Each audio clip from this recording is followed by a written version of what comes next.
Good day. Here are the stories for the Manila Times for Thursday, February 25, 2021.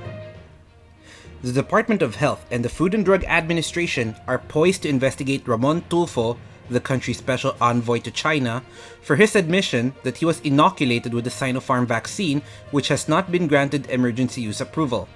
Tulfo wrote in his column in the Manila Times on February 20 titled, "Vaccine Arrival Delayed, Why?" that he was inoculated with a BBIBP Corv vaccine after he applied to be one of the distributors of the vaccine in the country. He added that the vaccine was part of the batch of vaccines used to inoculate the Presidential Security Group in October, as well as other government officials that he declined to name. Tulfo, in a television interview on Tuesday night, said his application for a distributor for the Sinopharm vaccine does not constitute conflict of interest. President Rodrigo Duterte on Tuesday maintained that his daughter, Davao City Mayor Sara Duterte Carpio, would not run for president next year. Duterte said he told his daughter not to seek national office as long as there were politicians like former Senator Antonio Trillanes IV. Cases of COVID-19 sharply increased in Pasay City, prompting the local government to lock down some areas. Pasay City Epidemiology and Surveillance Unit Head Miko Llorca on Wednesday said some households and neighborhoods in 55 villages were under localized community quarantine. Llorca clarified that these localized lockdowns do not include whole villages but only streets or households in some cases. The Philippine government is expecting the arrival of 600,000 doses of Sinovac Biotech vaccines before the end of February. In a press briefing, Palace spokesman Harry Roque Jr. said the government is expecting the vaccines to arrive on Sunday as China promised to deliver the shipment in 3 to 5 days after the release of an emergency use authorization. President Rodrigo Duterte gave concerned cabinet members a week to start the rehabilitation of areas devastated by Tropical Storm Auring. Duterte, who flew to Tandag City, Surigao del Sur on Tuesday, asked government officials to assist victims, help the province's agriculture sector, and repair damaged infrastructures within a week. The Department of Education has recalled its recommendation to conduct a pilot run of face-to-face classes in low-risk areas. This was revealed on Wednesday by Education Undersecretary Nepomuceno Malaluan during the hearing of the Senate Committee on Basic Education, Arts and Culture on the impact of the COVID-19 pandemic to the country's basic education system. Navotas City Mayor Tobias Tobichanco has ordered a lockdown of the entire City Hall complex after 24 local government employees tested positive for COVID-19. The lockdown took effect Tuesday midnight and will last until February 28. Transactions involving application and renewal of business permits and payment of real property taxes, among others, were temporarily suspended.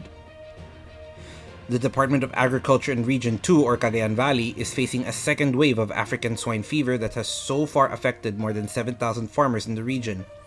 Narciso Edilio, DA Region 2 Executive Director, said the regional office adopted measures to combat the spread of the virus under the DA's Bantay ASF sa Barangay program, also called Babay sa ASF.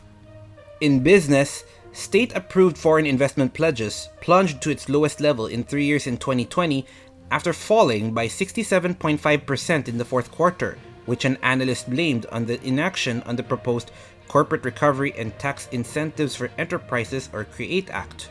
Data from the Philippine Statistics Authority on Wednesday showed that pledges approved by 7 investment promotion agencies reached 26.49 billion pesos in October to December, lower than the 112.11 billion pesos a year earlier.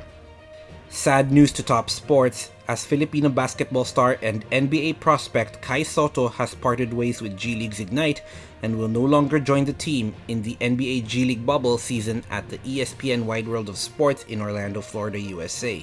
The G League announced the development on Tuesday, a few days after the 7'3" Soto returned to the United States coming from a supposed Gilas stint in the FIBA Asia Cup qualifiers, which was cancelled due to the imposed COVID-19 restrictions in host country Qatar. Yen Macabenta, Ramon Tulfo, and architect Felino Palafox Jr. are today's front-page columnists. Macabenta's column discusses the shortcomings of the polymerase chain reaction COVID-19 test in official literature.